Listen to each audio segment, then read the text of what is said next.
Bem-vindos, amigos, a mais esse episódio do nosso podcast, episódio número 36. Antes de mais nada, eu gostaria de agradecer a todo o apoio, a todos os comentários que vocês têm deixado no próprio site, na parte www.ourologista.com.br/podcast/episódio. Esse aqui vai estar no episódio 36. E queria de novo agradecer pelos comentários no podcast da Apple que ajudam a gente a ranquear. Se você ainda não deixou o seu comentário, por favor, vá lá no podcast da Apple e deixe. Isso nos ajuda muito. E o tema de hoje é um tema muito frequente no consultório do urologista, muito frequente dos pacientes nos procurarem e nos perguntarem também nas redes sociais. E a gente vai falar tudo sobre varicocele, que são as varizes escrotais. Então, não percam, após a música de introdução, o episódio na íntegra. Sejam bem-vindos.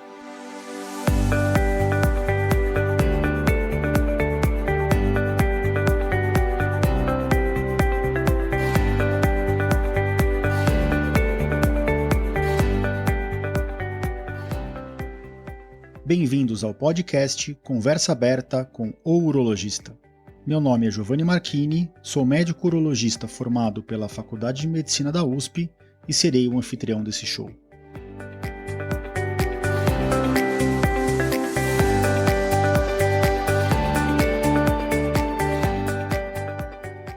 Nesse podcast, queremos compartilhar conhecimento confiável e de qualidade sobre saúde.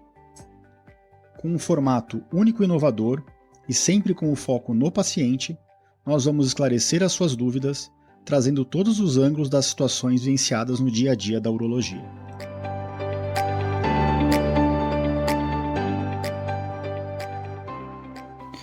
Sejam bem-vindos então a mais esse episódio do nosso podcast, episódio número 36, e hoje a gente vai falar um pouquinho sobre varicocele.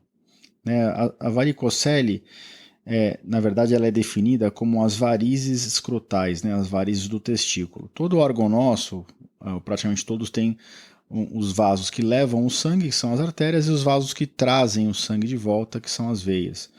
E a varicocele nada mais é do que uma dilatação das veias que drenam o sangue do testículo, que nós chamamos esse complexo de veias de plexo pampiniforme, é o nome técnico disso.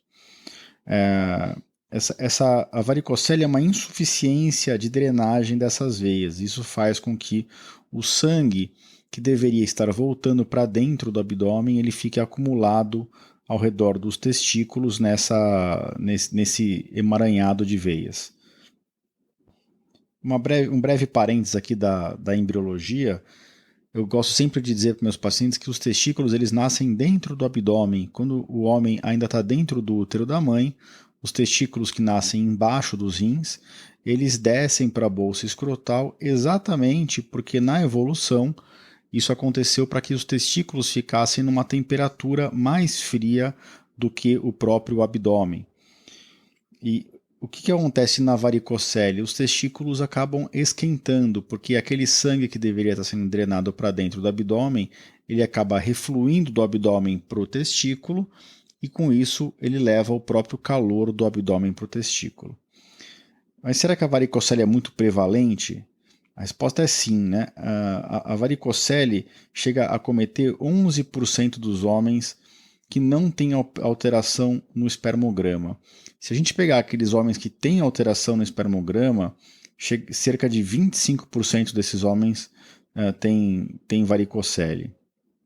Alguns outros dados, eu vou falar um pouquinho mais de infertilidade mais para frente, mas se o homem tiver uma infertilidade primária, ou seja, aquele homem que nunca conseguiu ter filho, 35 a 40% desses homens têm varicocele. Lembrando que a varicocele tem um pico após os 15 anos, e na maior parte dos casos ela é mais comum do lado esquerdo. Ela pode ser bilateral, ela é bilateral com uma certa frequência, em até 40% dos casos, mas 80 a 90, 95% das vezes a varicocele acomete o lado esquerdo. Isso tem um motivo anatômico.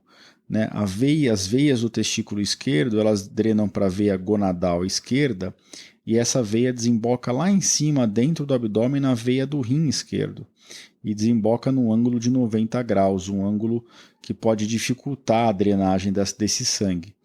Já o testículo do lado direito, o conjunto de vasos dele, de veias dele, drena para a veia gonadal direita, e essa veia desemboca na própria veia cava, que é a nossa maior veia do corpo.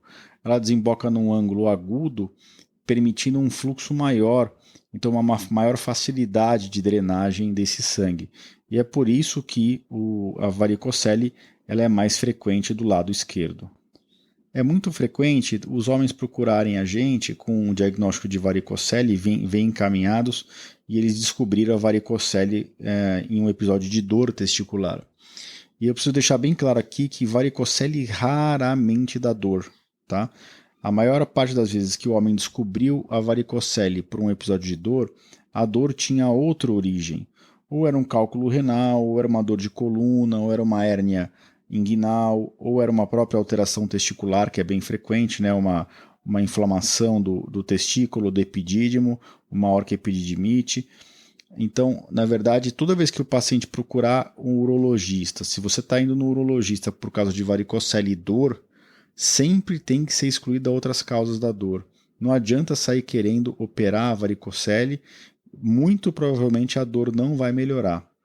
Quais são os sintomas, né, que a varicocele gera? A varicocele não gera sintomas muito expressivos. O que pode acontecer é uma dilatação, então aquele testículo um pouco acima dele a gente consegue ver um emaranhado de vasos, né, fica uma região até meio azulada às vezes. O testículo desse lado acometido, se for só de um lado a varicocele, ele pode diminuir de tamanho, tá? E o testículo pode inclusive ficar um pouquinho mais quente e até gerar, às vezes, dependendo do tamanho da varicocele, uma sensação de peso.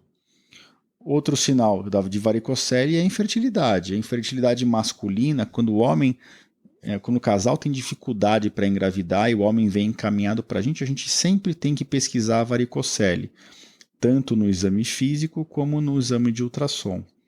A varicocele ela tem graus, né? Se você olha, como é que a gente examina um paciente na parte testicular? De pé, sempre com a temperatura no ambiente, na sala, nunca com a temperatura muito fria. Primeiro a gente olha o tamanho do testículo, você tem que ter uma palpação adequada para ver o tamanho do testículo, o volume, né, a consistência e o local. E a gente vê se os vasos estão dilatados. Se os vasos já estiverem dilatados quando a gente está olhando, sem nenhum tipo de manobra auxiliar, a gente já se classifica como uma varicocele grau 3, que é uma varicocele grande, né? Já se os vasos não são visíveis, a gente pede para o paciente fazer um pouquinho de valsalva. O que é isso? Fazer um pouquinho de força com o abdômen. Se os vasos ficam visíveis, já sem valsalva eles já são um pouco visíveis, aí já são um pouco palpáveis, aí ele classifica como grau 2, moderada. Agora, se elas são palpáveis só com valsalva, aí é grau 1, tá? Então, se elas são visíveis ao olho nu, grau 3. Se elas não são visíveis, mas são palpáveis com valsalva, grau 1. E palpáveis sem valsalva, grau 2. E por que a varicocele pode gerar infertilidade, né? Cerca de 2/3 dos homens com varicocele são férteis. Isso é importante a gente dizer. Ter varicocele de forma alguma quer dizer que aquele homem não vai ter filho. A maior parte dos homens que têm varicocele estão andando por aí e já tiveram filhos, tá?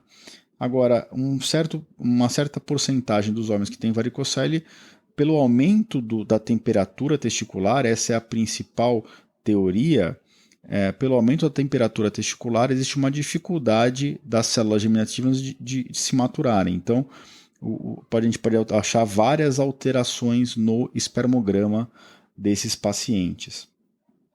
Quando a gente vai examinar um paciente com varicocele, a gente tem que fazer o exame físico minucioso, que nem eu expliquei, em pé, com a sala em temperatura ambiente, fazer a manobra de valsalva, mas a gente abre mão de alguns exames auxiliares. A gente sempre pede um espermograma, idealmente até fazer 2 espermogramas separados com 2 a 4 semanas de intervalo. A gente pede sempre um ultrassom Doppler do testículo e a gente pode pedir também exames de sangue com a parte hormonal, um FSH, um LH, para ver como é que está o estímulo central do eixo hormonal em relação ao testículo. Vamos passar então já um pouquinho para falar do tratamento, né? Todo homem com varicocele tem que ser tratado. Como eu já falei anteriormente, a resposta é não, né? A varicocele, na maior parte dos homens, não leva a nenhuma consequência maléfica para o organismo dele. Então, quais são as indicações, né, de tratamento cirúrgico? Porque o tratamento da varicocele basicamente é cirúrgico, tá, pessoal? Então, quando um testículo é menor do que o outro, ou seja, isso demonstra que a varicocele está tendo um prejuízo naquele lado. Quando a paciente realmente tem uma sensação de peso, que a gente consegue identificar que é mesmo da varicocele. Quando o paciente tem uma alteração estética que realmente está ficando muito dilatado e feio, ele está incomodado com aquilo. A causa mais frequente de correção de varicocele hoje é a infertilidade, né, conjugal. Então, o homem que tem varicocele e faz o espermograma, a gente vê que tem alteração na análise seminal. E, por fim, dor. Como eu disse, dor é uma indicação rara. Se o paciente tem dor testicular, a gente tem que excluir todas as outras causas que eu comentei. Então, hérnia de disco, hérnia inguinal, cálculo renal, alterações do próprio testículo, como inflamações do epidídimo, do testículo. Então, um bom exame físico ajuda nisso, e o próprio ultrassom Doppler. Mas a gente raramente indica cirurgia de varicocele por dor. Eu já operei, já atendi pacientes operados de varicocele por dor, que a dor não sumiu e a gente tem que fazer alguns procedimentos para identificar qual é a origem da dor, né? Então a gente acaba fazendo um exame físico, às vezes um ultrassom inguinal, um ultrassom dos rins, uma ressonância às vezes até da coluna e o próprio Doppler do testículo para ver essa parte inflamatória. A cirurgia de varicocele ela é uma cirurgia minimamente invasiva. A técnica padrão ouro hoje no mundo, que já é há bastante tempo assim, é a técnica com o microscópio. Então, qual que é o objetivo da cirurgia? Desconectar o máximo possível essas veias que estão vindo do abdômen para o testículo.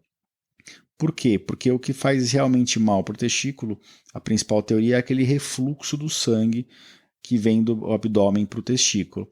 Tanto porque esse sangue é mais quente, esquenta o testículo, e existe também uma teoria de que esse sangue traria metabólitos do rim e da veia adrenal que poderiam estar fazendo mal para o testículo.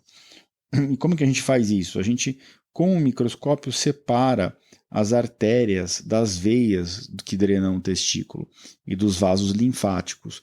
Geralmente são incisões subinguinais, então na região inguinal baixa, mais perto do pênis, incisões pequenas, às vezes de 2, 3 centímetros. A gente isola esses vasos e com o microscópio a gente separa as veias das artérias e secciona, né? A gente liga, a gente amarra com um fio específico bem fino essas veias e secciona as veias, preservando as artérias. Qual que é o objetivo? Não deixar o testículo ficar sem vascularização. Assim a gente mantém a vascularização do testículo e desconecta só as veias, ou a grande maioria das veias, né? Preserva também os vasos linfáticos para não dar edema no testículo. A cirurgia, quando ela é indicada por infertilidade, ela tem uma alta chance de sucesso. 70 a 75% dos pacientes melhoram os padrões seminais. Entretanto, em até 10% dos casos, os parâmetros seminais ficam inalterados e é importante a gente avisar o paciente que em 15 a 20% dos pacientes pode inclusive haver uma piora dos padrões do sêmen. É lógico que com a microcirurgia, na qual a gente preserva as artérias e os vasos linfáticos, essas chances de piora caem. Mesmo assim, quando o parâmetro seminal pré-operatório ele já é muito alterado, um espermograma já muito desfavorável para a fertilidade, eu tenho o costume de fazer uma biópsia testicular até para a gente ter documentado e avaliar o grau de maturação, o grau de maturidade das células espermáticas daquele paciente. E isso ajuda um pouquinho no prognóstico, na gente saber se aquele paciente vai voltar a ter uma chance de ter a fertilidade dele de volta ou não. A cirurgia é uma microcirurgia, né? Então é uma cirurgia muito pouco invasiva. Na maior parte dos casos, inclusive, a gente faz em regime de hospital dia, o paciente não fica mais do que 12 ou estourando 24 horas no hospital e a recuperação é super tranquila, porque realmente com o microscópio a gente agride muito pouco o corpo. A recuperação é tranquila, o paciente volta no pós-operatório e, em geral, depois de 1 a 2 meses, eu tendo mais com 2 meses, a gente acaba repetindo o ultrassom Doppler e o espermograma para ver como é que ficou a parte de fertilidade. Naqueles pacientes que operaram por estética ou operaram por assimetria testicular, a gente pode acompanhar com o espermograma também, mas a gente faz um acompanhamento também clínico. O testículo que diminuiu de tamanho não volta ao tamanho normal, então é importante explicar isso para o paciente, mas ele vai provavelmente parar de diminuir de tamanho. E aquele paciente que operou por estética, geralmente melhora bastante também com a cirurgia de varicocele, mas é uma minoria dos casos que opera por esse motivo. Eu acredito que 90% a 95% dos casos que a gente opera no consultório é por conta de infertilidade. Muitas vezes a gente vê casos limítrofes, né, que o espermograma não está muito alterado, mas tem um outro parâmetro um pouquinho alterado. Eu posso falar um pouquinho sobre espermograma em outro episódio, mas às vezes a gente opta por acompanhar o paciente. A gente sabe que, às vezes, mesmo com um pouquinho de alteração no espermograma, o paciente consegue engravidar, ter um filho. Então a gente insiste nisso, explica bem, orienta, e muitas vezes a pessoa acaba tendo um filho e sem necessidade de uma cirurgia. Já naqueles pacientes super jovens, que faz um diagnóstico da varicocele com 15, 20 anos, a gente tem a tendência de acompanhar com o espermograma anualmente. Se a gente detectou varicocele e ele não tem alteração no espermograma, é importante que todos os anos ele volte no urologista para avaliar o tamanho do testículo e para fazer um espermograma, depois que já tiver condições disso, né, com 18, 19 anos, para ver se não está tendo uma piora progressiva e lenta do parâmetro seminal. E aí isso também indicaria a correção cirúrgica. Por fim, eu queria então tranquilizar as pessoas, principalmente a população masculina, né?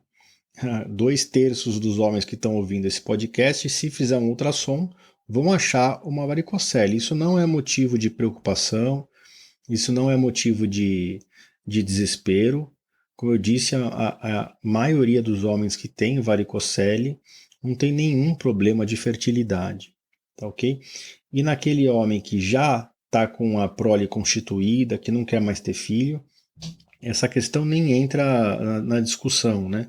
Aí fica mais na parte estética, de assimetria do testículo. Dificilmente uma varicocele leva a uma atrofia, uma diminuição do volume testicular, a ponto de comprometer a produção hormonal. Isso é super, super raro.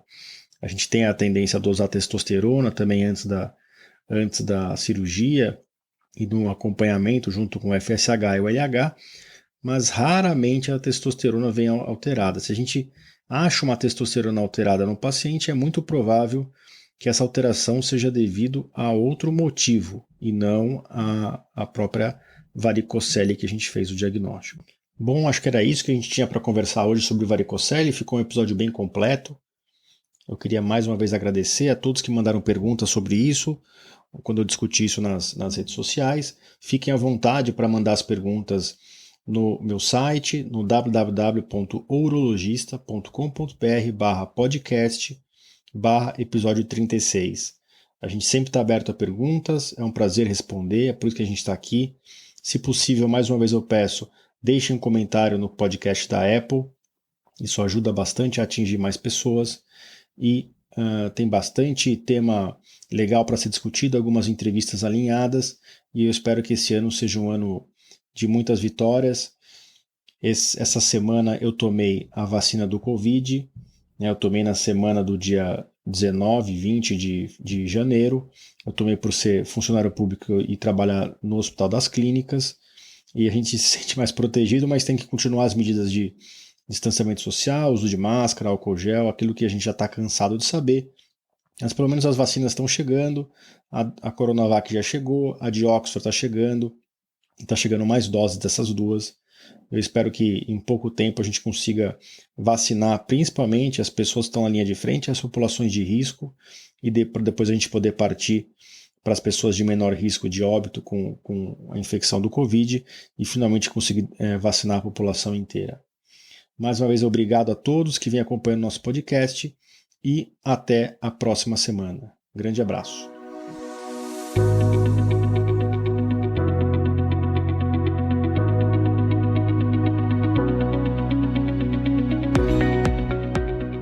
Você ouviu a mais um episódio do podcast Conversa Aberta com o Urologista. Mais uma vez, obrigado e até o próximo.